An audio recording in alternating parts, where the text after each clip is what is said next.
কি চিনতে পারতেছো না?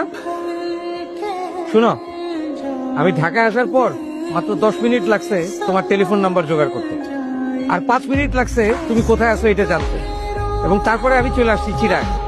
এখন তুমি বলো চিরাঙে কোথায় শুটিং করতেছো? কই, আমি তো চিটাগাং না, আমি তো মহেশখালীতে শুটিং করি। আমার সাথে চাপাবাজি করো না, ঠিক আছে? আমি সব ইনফরমেশন নিয়েই চিটাগাঙে আসছি। জাস্ট ওয়েট ফর 3 মিনিটস, দেখো আমি তোমার সামনে হাজির হইতেছি। Wait and see. তুমি আসলে কি চাও বলো তো? আমি একটু তোমার সঙ্গে কথা বলতে চাই। কি বলতে চাও বলো? সেটা আমি তোমার সামনে সামনাসামনি দাঁড়ায় বলতে চাই। সেটা সম্ভব না। শিমু, তোমার সাথে আমার কি কমিটমেন্ট ছিল? আমি বিদেশ যাবো, টাকা রোজগার করবো, তারপরে ফিরে এসে তোমার বিয়ে করবো। আর এখন তুমি আমার চিনোই না, তুমি অনেক বড় স্টার হয়ে গেছো। তাই দেখো, আমি এখানে একটা কাজে আসছি, এখানে তোমার সাথে আলাদাভাবে আমার পক্ষে দেখা করা সম্ভব না।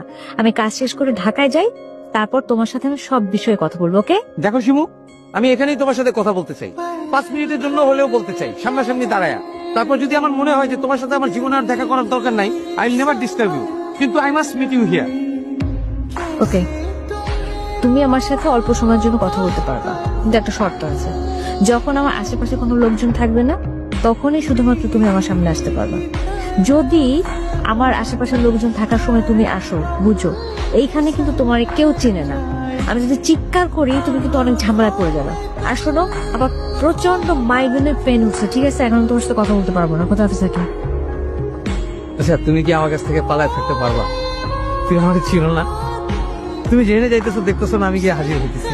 দেখো, এখানে আমার শুটিং চলতেছে, আশেপাশে ইউনিটের অনেক লোকজন আছে। তুমি এখন প্লিজ যাও, সিন ক্রিয়েট করো না, আমি তোমার সাথে পরে ফোনে কথা বলবো। ওকে? শিমু, তোমার সাথে আমার কি কমিটমেন্ট ছিল বলো? কথা ছিল না যে আমি লন্ডন থেকে ফিরে আসলে আমরা বিয়ে করবো? আর এখন তুমি স্টার হয়ে গেছো, আমার চিনো না, আমার অ্যাভয়েড করতেছো, কেন এরকম করতেছো? দেখো প্লিজ, তুমি এখান থেকে যাও। হ্যাঁ, আশেপাশে আমার শুটিং চলতেছে, কেউ যদি দেখে, তুমি বুঝতে পারতেছো আমার অবস্থাটা কি হবে। তোমার পুরো ক্যারিয়ারটা এলোমেলো হয়ে যাবে। তুমি তোমার ক্যারিয়ারের কথা বলতেছো? তুমি তো আমার লাইফটাই পুরো এলোমেলো করে দিচ্ছ। প্লিজ তুমি যাও, তোমার সাথে পরে ফোন কথা বলবো। ওকে? তুমি টেলিফোনের কথা কইতেছো?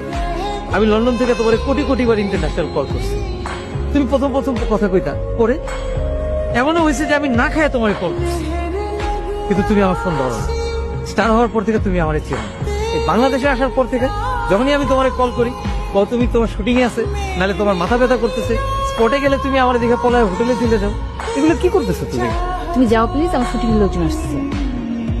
আমি যাবো না। না প্লিজ ভাই, আপনি যান, এখন তো অটোগ্রাফ দেওয়া যাবে না, আমার শর্ট আছে এখন। হ্যাঁ, আর তাছাড়া আপনার কাছে তো কাগজও নাই। আমার শুটিংটা শেষ হোক, তারপর অটোগ্রাফ। ওকে? আরে যান না প্লিজ।